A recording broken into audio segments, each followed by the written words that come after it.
उनको उनकी औकात दिखाई और 27 लाख रुपए की रिकवरी निकलवाने में जिस शख्स ने अहम भूमिका निभाई, आज उसके परिवार के ऊपर किस प्रकार अत्याचार हो रहा है। प्रदेश के सीएम मोहन यादव को भी तक भी पहुंचे ताकि वह देख सके कि किस प्रकार अन्याय अत्याचार गरीब शोषित वर्ग के साथ आज भी हो रहा है। वंदे मातरम, जय हिंद, जय जवान, जय किसान। सच कभी छिपता नहीं और मकड़ाई एक्सप्रेस 24 कभी रुकता नहीं।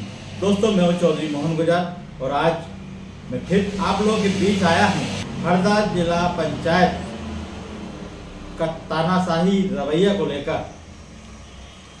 दोस्तों, दरअसल हमने देखा है कि ग्राम पंचायतों में जो भ्रष्टाचार होता है उसका जीता जागता गढ़ मध्य प्रदेश का हरदा जिला है।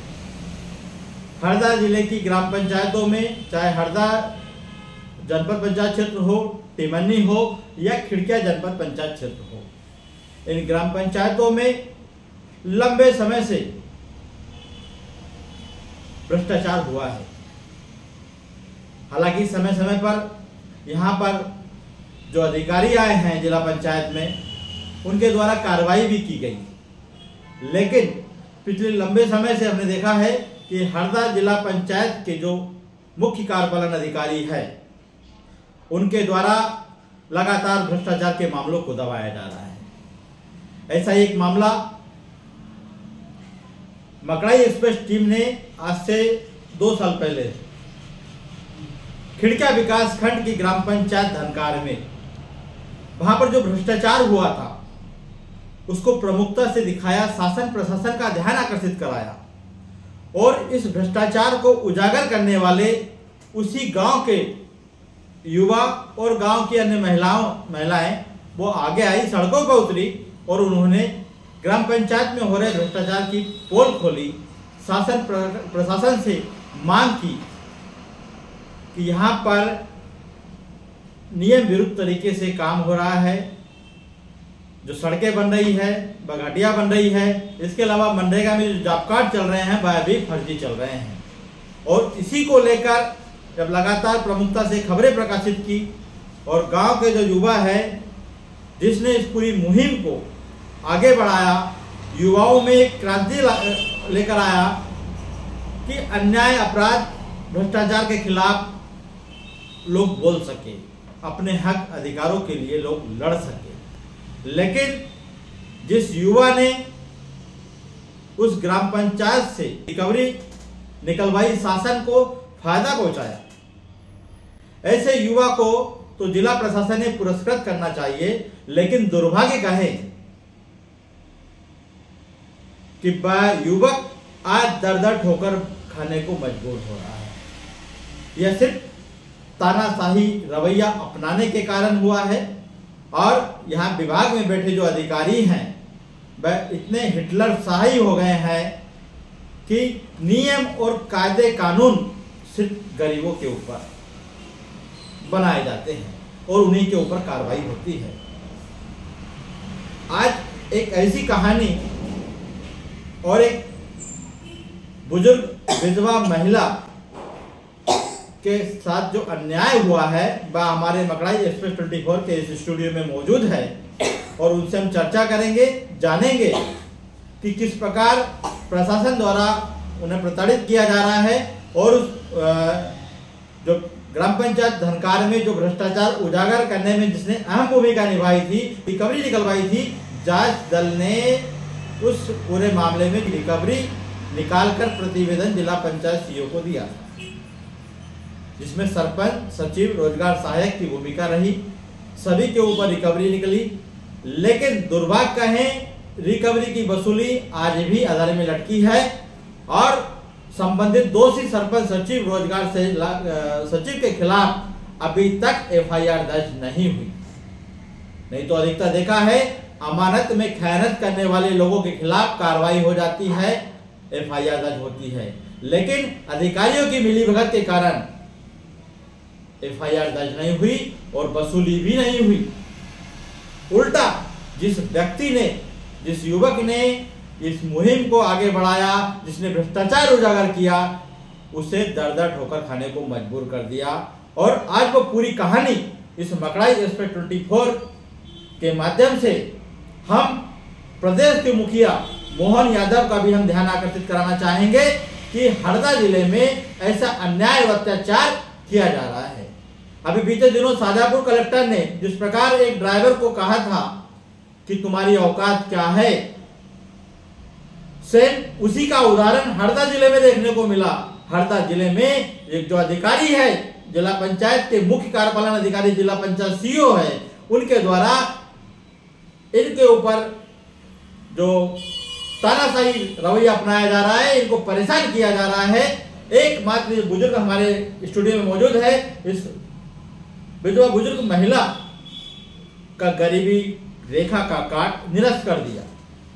गलती इतनी है कि इस बुजुर्ग महिला के जो बेटा है उसने ग्राम पंचायत में रिकवरी निकलवाई थी गांव में नियुक्ति के लिए, तो उसमें भी एक फर्जी नियुक्ति एक महिला ने बाहर गांव की जो रहने वाली है उसने वहां फार्म भरा था और उसका नाम पास भी हो गया था, उसका भी इन्होंने विरोध किया था। तो इन सभी को लेकर प्रशासन के द्वारा इन गरीब लाचार लोगों को के ऊपर अत्याचार किया जा रहा है और इनके खिलाफ कार्रवाई की जा रही है। तो आज मकड़ाई एक्सप्रेस के माध्यम से ये अपनी बात पूरी रखना चाह रहे हैं कि उनके साथ किस प्रकार की घटना हुई, क्या हुई, वह पूरी हम सुनेंगे। लेकिन इस वीडियो को बनाने का उद्देश्य यह है कि प्रदेश के मुखिया मोहन यादव वह देखे कि किस प्रकार अन्याय अत्याचार हो रहा है। दूसरी ओर प्रदेश के पूर्व सीएम शिवराज सिंह चौहान आप भी देखे कि किस प्रकार आपकी बहनों, आपके भांजे भांजियों के साथ वर्तमान में भी उनके ऊपर इस प्रकार का एक्शन लिया जा रहा है, तानाशाही रवैया अपनाया जा रहा है। इन गरीब लोगों को जो मिलने वाला गरीबी रेखा का कार्ड है, उसमें जो अनाज मिलता है, वह उनसे उनका निवाला छीना जा रहा है। हमारे साथ यहाँ पर कार्यालय में मौजूद है, सबसे पहले हम उनके लड़के से बात करेंगे क्योंकि वो पढ़े लिखे हैं और अन्याय अत्याचार के खिलाफ इन्होंने आवाज उठाई थी। सबसे पहले क्या नाम है आपका? मेरा नाम आनंद गिरावर है सर, और मैं ग्राम जात्रागेड़ी का रहने वाला हूँ, एक गरीब मजदूर का बेटा हूँ। और जिला प्रशासन से मैं इतना कहना चाहूँगा कि पूर्णतः हम लोगों गरीब लोगों का भरोसा आप पर से उठ चुका है, क्योंकि जब भी हमने न्याय के लिए लड़ाई लड़ी है, आवाज़ उठाई है, तो कहीं ना कहीं हमें अमीरी और जो गरीबों से नफरत करने वाले जो लोग हैं वो हमें दवा देते हैं और ऐसे साजिश और षड्यंत्र रचते हैं हमारे खिलाफ कि हम मजबूर हो जाए और हम इन लड़ाइयों से पीछे हो जाए। और ऐसी ही लड़ाई ये सामने देखने के लिए मिली है। हमारा कसूर सिर्फ इतना था कि गांव में आंगनबाड़ी कार्यकर्ता की भर्ती निकली थी और मेरी मिसेज ने उसमें आवेदन किया था। हम शुरू से ही बीपीएल धारा के मजदूर वर्ग हैं। मेरी मम्मी खेतों में काम करती है, मेरे पिताजी ने पूरी उम्र उस गाँव में मजदूरी करी, मैंने भी अपना बचपन, अपना युवावस्था मजदूरी में बीती। अभी भी हम प्राइवेट काम करते हैं इधर उधर, और यहाँ तक कि हमने नहरों पे, जॉब कार्ड पे, आज भी हमारे जॉब कार्ड पे हम जो प्रशासन से जो राशि आती थी उसमें हम काम करते थे, और पूरा परिवार एक मजदूर बेस पे है। उसके बाद हमने फॉर्म भरा बीपीएल, हमको जो 10 नंबर मिलने थे, तो हमारा नाम जो दूसरे नंबर पे था, तो साजिश के तहत तीसरे नंबर पे जिनका नाम था गौरव कष्टारिया, जो गाँव के पटेल है, अमीरों की लिस्ट में आते हैं, और उन्होंने हमारे बीपीएल पे आपत्ति लगाई ताकि हमारा बीपीएल निरस्त हो जाए और उनका चयन हो जाए। तो मैं प्रशासन का ध्यान आकर्षित करना चाहूँगा कि आप देखिए तो सही कि एक अमीर व्यक्ति जो गांव का पटेल है वो एक गरीब के बीपीएल पे संदेह कर रहा है, उसकी गरीब स्थिति का मजाक उड़ा रहा है। आप हमारे घरों में आके देखें, जब एसडीएम साहब वहाँ जाँच पे गए, मेरे भाई का मकान जो पीएम आवास में बना हुआ है, जिसमें गेट तक नहीं लगी हमसे आज तक, मकान को 3 साल हो गए, हमने आज तक दरवाजे नहीं लगा पाए। फोटो दिखाइए जिस मकान में आप रहते हैं। मकान में फोटो दिखाता हूँ जिसमें हम खाना बनाते हैं, जिसमें हम रहते हैं। बारिश में मुझसे उसमें टीन तक नहीं रखा है। मेरे ये बुजुर्ग महिला है और यह जो है किस प्रकार जिस मकान में रहते हैं वह फोटो भी हम आपको दिखाते हैं। यह आप देख सकते हो कि कच्चा मकान है। इस कच्चे मकान में बुजुर्ग महिला रहती है अपने बेटे के साथ में, और इनका जो गरीबी रेखा का बीपीएल कार्ड है वो निरस्त कर दिया। एकमात्र एक ही कार्ड निरस्त किया गया है, न किसी प्रकार की कोई मुहिम चलाई गई। अगर हम बात करें तो अभी भी वहां पर गांव में और भी ऐसे लोग होंगे कि जिनके गरीबी रेखा के कार्ड बने हैं, जो संपन्न है, लेकिन एकमात्र इस महिला का कार्ड निरस्त किया गया। और सर बात उसमें ये भी चल रही है कि जितने भी गरीब लोग हैं वहाँ मजदूर वर्ग के, उनके सबके बीपीएल निरस्त कराएंगे, ऐसा इन लोगों की बातें हमें सुनने को मिली है। और शुरुआत इन लोगों ने मुझसे करी है, क्योंकि मैं सबकी आवाज़ उठाता हूँ और इन चीज़ों के खिलाफ मैं लड़ते रहता हूँ कि ताकि हमारा जो गरीब समाज है वो सशक्त हो, मजबूत बने, युवाओं में वो बात हो, महिलाओं में अपने अधिकारों को जानने की इच्छा जागे। बस इसी को लेकर हम उनको मजबूत करने की हम एक मुहिम चलाते हैं। और इसको लेकर जब भी हम अधिकारियों से मिले तो ये सिर्फ ये कहते हैं कि तुम नेतागिरी कर रहे हो। तो मैं आप लोगों से कहना चाहता हूँ कि भैया नेतागिरी तो आप भी देखते हो, नेतागिरी किसे कहते हैं? गरीब आदमी क्या नेतागिरी करेगा? हमसे हमारे घर का राशन नहीं मैनेज होता, घर का एक जोड़ी कपड़े पे हम हफ्ता निकाल देते हैं, हम कैसे नेतागिरी करेंगे? नेतागिरी तो आप लोगों ने करी होगी शायद, हम लोग नेतागिरी नहीं करते। और बहुत अंदर से मैं दुखी हूँ, पीड़ित हूँ, और बहुत ही जन हम उस गांव को, उस घर में ताला लगा के जाने वाले हैं, क्योंकि जब हमारा राशन कार्ड निरस्त कर रहे हैं इस लोगों, ऐसे लोगों से साजिशें चल रही, तो हम उस गांव को छोड़ देंगे और फिर दर बदर भटकेंगे, सड़कों पर रहेंगे, और ऐसे कई घर के लोग वहां घर खाली करने को मजबूर होंगे। क्योंकि अब शासन प्रशासन से अब कोई अपील नहीं करना हमें। जब जब अपील करी है तुम लोगों ने हमें ही प्रताड़ित करा है। एसडीएम साहब गए तो एसडीएम साहब ने क्या किया? हमें वहां जाकर आश्वासन ये दिया गया एसडीएम और तहसीलदार के सामने, जब गांव के लोग आए आसपास, उन्होंने सवाल किया कि सर हमारे बीपीएल नहीं बने और हमारी क्यों उल्टी जांचें हो रही है? तो उन्होंने कहा कि मैं आऊंगा खुद और बैठक लूंगा और सबके बीपीएल बनाऊंगा। ये तहसीलदार साहब ने खुद हमारे गांव में आके कह के गए, और 1 महीने बाद उन्होंने हमारे बीपीएल निरस्त करने शुरू कर दिए। कितना बड़ा झूठ बोला तहसीलदार साहब ने। मैं इससे पहले जो तहसीलदार साहब थे उन्होंने भी हमारे साथ बहुत गलत करा। जो वर्तमान में एसडीएम साहब हैं और तहसीलदार हैं, ये इन अमीर लोगों से इनकी क्या लालच है, कितना इनको क्या मिला है ये तो नहीं मुझे पता, लेकिन कहीं ना कहीं इनका निजी स्वार्थ है, इसलिए ये गरीब लोगों को इस तरह से। पंचायत से आपने कितने की वहाँ पर जो पंचायत से रिकवरी हुई थी उसको लेकर पूरा विस्तार से बताइए। सर पंचायत को लेकर वैसे तो हमें इन चीज़ों के लिए बिल्कुल समय नहीं मिलता, हम मजदूरी वाले लोग हैं, वैसे ही घरों में आर्थिक स्थिति से इतने जूझते हैं कि इन चीज़ों में हम कब जाए। लेकिन हमारे लोग, हम स्वयं, मेरा परिवार जब नहरों पे काम करने गया, मेरे मोहल्ले के, मेरे गांव के जो गरीब परिवार के लोग बेचारे नहरों पे उन्हें महीनों काम करे और सालों हो गए, उसके पैसे आने आए। बाद में हमें पता लगा कि तुम्हारा मनरेगा का पैसा नहीं आया। ठीक है। और बाद में जब पता लगा कि आपका पैसा, तो अमीर जिनके 40-50 एकड़ जमीन है, उनके जॉब कार्ड, उनके खाते लगाकर आपके जॉब कार्ड से पैसे निकाले जा रहे हैं। और वो चीजें जब हमने ऑनलाइन चेक करी तो वाकई में वो जॉब कार्ड पूरी फाइल 27 लाख की जो रिकवरी है उसके पूरे जॉब कार्ड जो हमारे मजदूरी के पैसे उन पे निकले।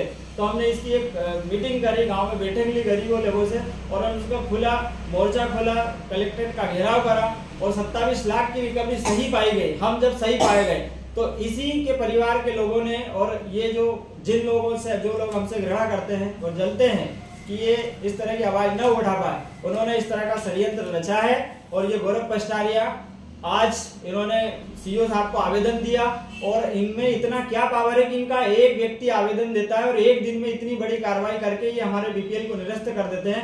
हम सैकड़ों ग्रामीण आते हैं, कलेक्ट्रेट का घेराव करते हैं, सीओ से मिलना चाहते हैं, लेकिन इनको मिलने तक का टाइम नहीं है। हमसे जब मिलते हैं तो आप ये कहते हैं कि आप नेतागिरी कर रहे हो, आप चुपचाप बैठो, आप राम कहानी मत सुनाओ, ये इनकी बातें हैं। और ये एक व्यक्ति आता है, आवेदन देता है, और एसडीएम एक व्यक्ति के कहने पे जांच हो जाती है और हमारे बीपीएल निरस्त हो जाते हैं। कितना तानाशाही रवैया है इनका।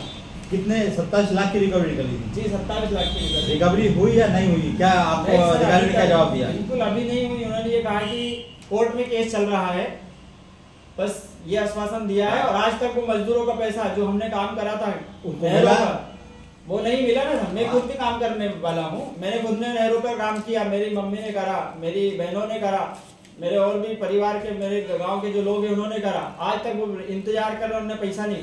हमारे मोहल्ले की जो सड़कें, नाली जो सिर्फ कागजों पे बनी थी, लाखों रुपए चबूतरे, इनने सिर्फ दर्शाए थे कि बना दिए, लेकिन वहां पर जब हम मौके वारदात पे जाते हैं तो वहां नहीं बने मिले, और उसका पूरा पैसा इनने निकाला। हमने उसकी भी शिकायत करी, वो भी सही पाया गया और उसकी भी रिकवरी निकली।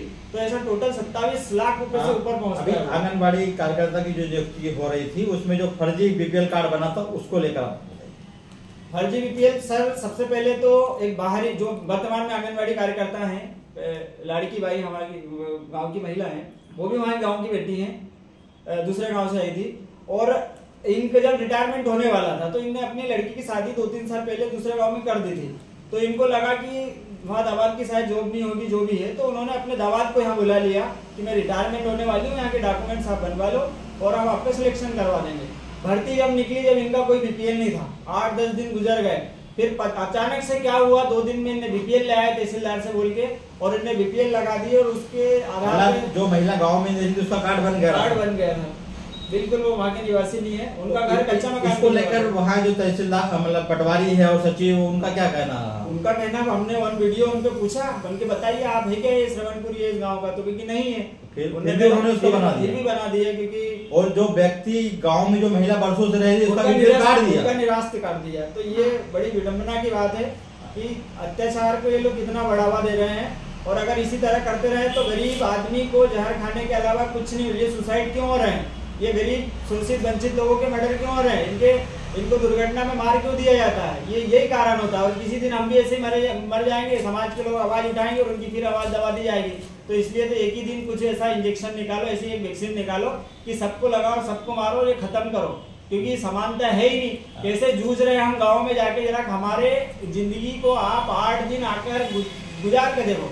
10 रुपए की शक्कर को हम किस तरह से 8 दिन पुराते हैं।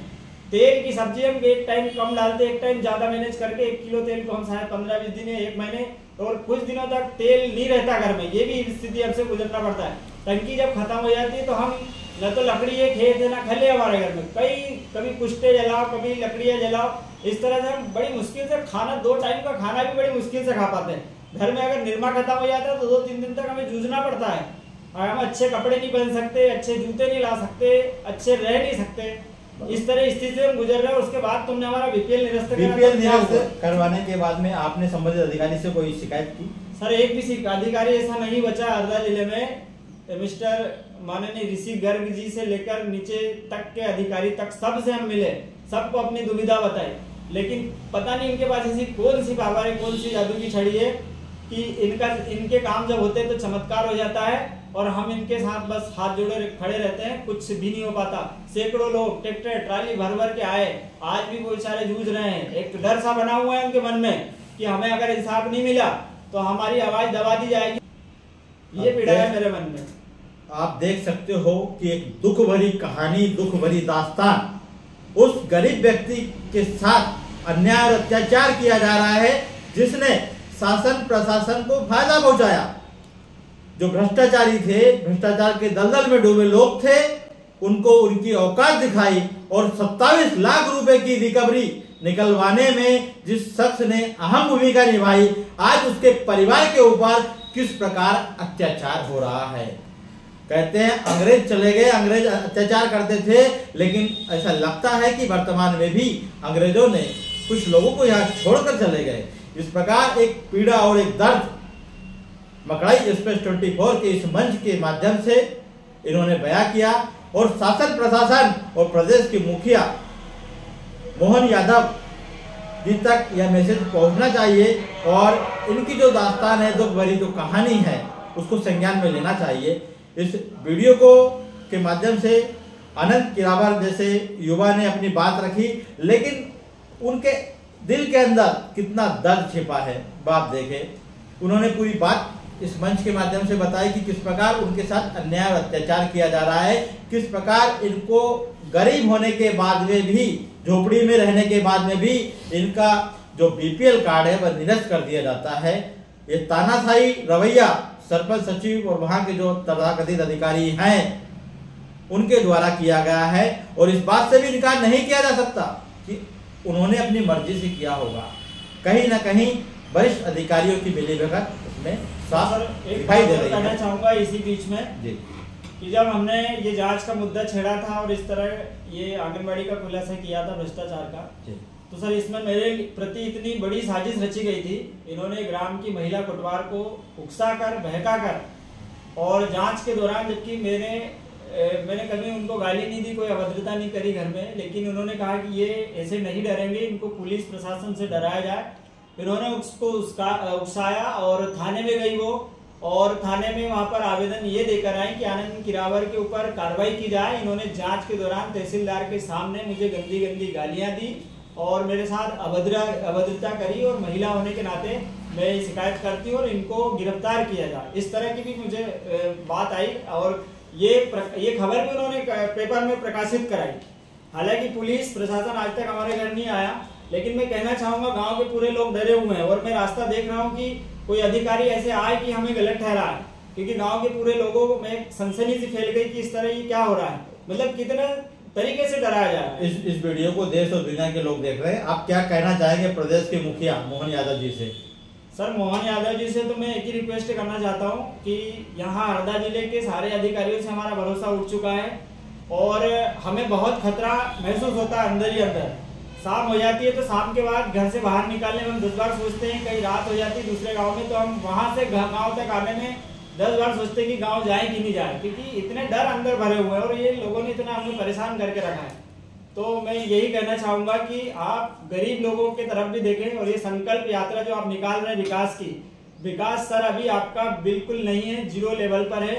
हम जैसे पढ़े लिखे युवा सक्रिय लोगों की ये हालत है जो प्रशासन तक जाना चाहते हैं, जहां तक हम अपनी आवाज पहुंचाना जानते हैं, जब हम लोगों की ये हालात है तो वो जो बेचारा बिल्कुल कुछ नहीं, अनपढ़ है, निरक्षर है, जो कुछ भी नहीं जानता, जिसको कुछ नहीं मालूम, वो व्यक्ति का क्या हाल करते होंगे ये और करेंगे आने वाले समय में, इसका आप अंदाजा अच्छे से लगा सकते हैं। दादी, आप कुछ बोलेंगे? किस प्रकार आपके साथ जो अन्याय हुआ है उसको लेकर आप क्या बोलेंगे? अन्याय यही हो रहा है कि राशन कार्ड मेरा निराश होगा, उनमें भी निराश। पेंशन मिल रही है आपको? अब नहीं मिलेगी ना सर, अब भी निरस्त हो गया तो अब भी पेंशन भी मिलना बंद हो जाएगी। अब राशन कार्ड अपना गल्ला मिलता था 40 किलो हमको, वो भी बंद हो जाएगा, वही गल्ले पे हमारा पूरा परिवार चलता था। और हमारे बच्चों का जो आरटी के तहत, कितने साल से उस गाँव में रह रहे हो आप? हमको 50 साल हो गए। 50 साल से उस गाँव में। जो राशन कार्ड है और भी लोगों के किसी के निरस्त हुई वर्तमान में? अभी नहीं सर, सिर्फ हमारे किया, मेरा किया है। कितने दिन पहले निरस्त किया आपका? अभी परसों के दिन किया, 2 तारीख को, 2 दिन पहले किया। दोस्तों, आप देख सकते हो मकड़ाई एक्सप्रेस 24 आप देख रहे हो। दूसरी बात मैं बोलूंगा, इस वीडियो को पहले सबसे ज्यादा शेयर करना, ताकि प्रदेश के मुखिया जो है पूर्व मुखिया है शिवराज सिंह चौहान, उनके पास पहले पहुंचे, क्योंकि वो अपने आप को मामा जी कहते हैं। दूसरी बात, प्रदेश के सीएम मोहन यादव को भी तक भी पहुंचे, ताकि वह देख सके कि किस प्रकार अन्याय अत्याचार गरीब शोषित वर्ग के साथ आज भी हो रहा है, और जिसका जीता जागता उदाहरण हरदा में है। अगर भ्रष्टाचार के खिलाफ आप आवाज उठाओगे तो आप कुछ रह जाओगे, भ्रष्टाचार के खिलाफ आवाज उठाओगे तो झूठे केस में आपको फंसा दिया जाएगा। यह क्यों हो रहा है? क्योंकि यहाँ पर जो अधिकारी बैठे हैं यह कुंभकर्ण की नींद सोए हुए हैं। यह जो संपन्न दबंग लोग हैं उनके साथ मिल जाते हैं, उनके खिलाफ ठोस कार्रवाई नहीं करते, और कार्रवाई नहीं होने के कारण इनके हौसले बुलंद होते हैं, और जो लोग आवाज उठाते हैं, जो पढ़ा लिखा जो युवा होता है वह अन्याय अत्याचार के खिलाफ जब आवाज उठाता है तो उसके साथ इस प्रकार का अत्याचार किया जाता है।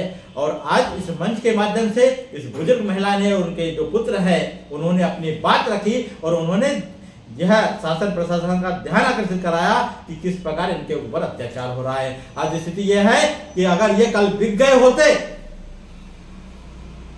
होते तो आज इस प्रकार परेशान नहीं होते, लेकिन इन्होंने ईमानदारी और स्वाभिमानी जिंदगी जीना कबूल किया, भ्रष्टाचार का पैसा इन्होंने नहीं लिया।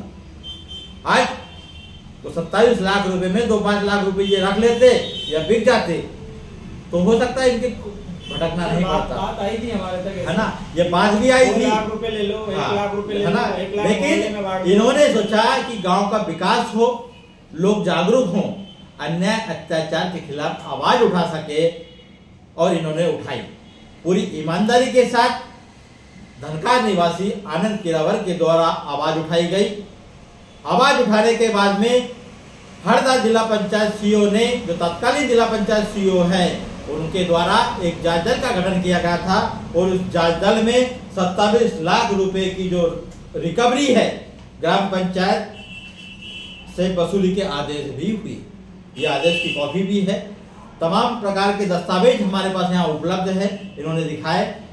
लेकिन उसका नतीजा यह हुआ कि आज एक गरीब बुजुर्ग विधवा महिला के मुंह का निवाला यहाँ के जिम्मेदार अधिकारियों के द्वारा छीन लिया गया। उन्होंने आज इस मंच के माध्यम से प्रदेश के मुखिया मोहन यादव का ध्यान आकर्षित कराया कि इनके साथ अन्याय अत्याचार हो रहा है। और मकड़ाई एक्सप्रेस 24 सच कभी छिपता नहीं और मकड़ाई एक्सप्रेस 24 कभी रुकता नहीं। इस पूरे घटनाक्रम को, इनके साथ जो घटना हुई है, जो उसको लेकर इन्होंने अपनी बात रखी। सर मैं एक मैसेज और देना चाहूँगा कि प्रशासन को कि अगर इसमें न्याय नहीं मिलता तो हम बहुत जल्दी वहाँ से पलायन करने वाले हैं। मैं अपने परिवार सहित मेरे जो बेचारे तमाम मजदूर वर्ग हैं अपने घरों में, कच्चे घरों में ताले लगाकर उस गांव को बहुत ही जल्दी छोड़ने वाले हैं। और आप तमाशा भी बनकर देखते रहना कि किस तरह से हम रोड पे आएंगे। और आप जब ही आपको शायद खुशी मिलेगी, क्योंकि अभी तो आपको खुशी नहीं मिल रही। एक BPL आज हमारा गल्ला बंद किया, मम्मी की पेंशन बंद होगी, मेरे बच्चों का IT के तहत इस चीज़ स्कूलों में एडमिशन नहीं हो पाएगा। अब इसके लिए फिर हमें प्रयासरत रहेंगे, संघर्ष करेंगे। लेकिन हम ऐसे जहाँ जिस पंचायत में, जिस गांव में हम एक सरकारी योजनाओं के बेस पे रहते थे, ना हमारे वहाँ पर कोई भूमि है, ना कोई हमारे नाम पे कोई वहाँ पट्टा है, और जहाँ देखो हमारे मोहल्ले में इन्हीं लोगों के कब्जे रहते हैं हमेशा। कहीं हमें स्वतंत्रता है ही नहीं। गली इनकी, मोहल्ले इनके, मंदिर इनके, गांव इनका, दुकान इनकी, हमारा क्या है? कुछ भी तो नहीं है। कहीं हम तो स्वतंत्रता से खड़ भी नहीं सकते। सड़कों पर इनके कब्जे हैं, जहाँ देखो आइट साइड इनके खले, इनके खेत, इनकी सड़कें, सब तो इनका है। फिर हमारा क्या बचा उस गांव में? बहुत ही जल्दी हम उस गांव को अलविदा कहेंगे, पलायन करेंगे और आप सब तमाशा देखना, यही आप चाहते हैं। और बहुत ही जल्द हम सब सारे लोग सड़कों पर उतरेंगे और ऐसे गांव को हम छोड़ देंगे। और ऐसी पंचायत के अधिकारियों को, ऐसे प्रशासन को मैं कहना चाहूँगा कि इतना गरीब लोगों को मत तड़काओ। ये बद्दुआ आप लोगों की लगेगी, क्योंकि जो आपका विश्वास हमसे, आपके भरोसे से हमने गरीब लोगों को सशक्त बनाने के लिए ये चीज़ों को अपनाया था कि हम युवा सामने आए, अपने समाज का विकास करें, गरीब मजदूर लोगों को मजबूत बनाए। और आपने हमारा मनोबल को बढ़ाने की बजाय हमें गिराया है, हमें कमजोर किया है। और अब तो इतना परेशान किया कि हमारा गल्ला पानी अगर आप बंद कर रहे हो तो क्या है? बहुत ही जल्दी हम उस गांव को छोड़ने वाले हैं। जय हिंद, जय भारत, जय संविधान। दोस्तों, आपने देखा कि किस प्रकार अन्याय अत्याचार इनके ऊपर हुआ है और आज ये स्थिति है कि ये गांव से पलायन करने को मजबूर है। और इन्होंने जिला प्रशासन के ऊपर, जिला पंचायत CEO के ऊपर गंभीर आरोप लगाए हैं कि उनकी हिटलरशाही, तानाशाही के कारण ये लोग मजबूर है। दोस्तों, इसी के साथ जय हिंद, जय भारत। आगे फिर मिलेंगे किसी खास मौके के साथ।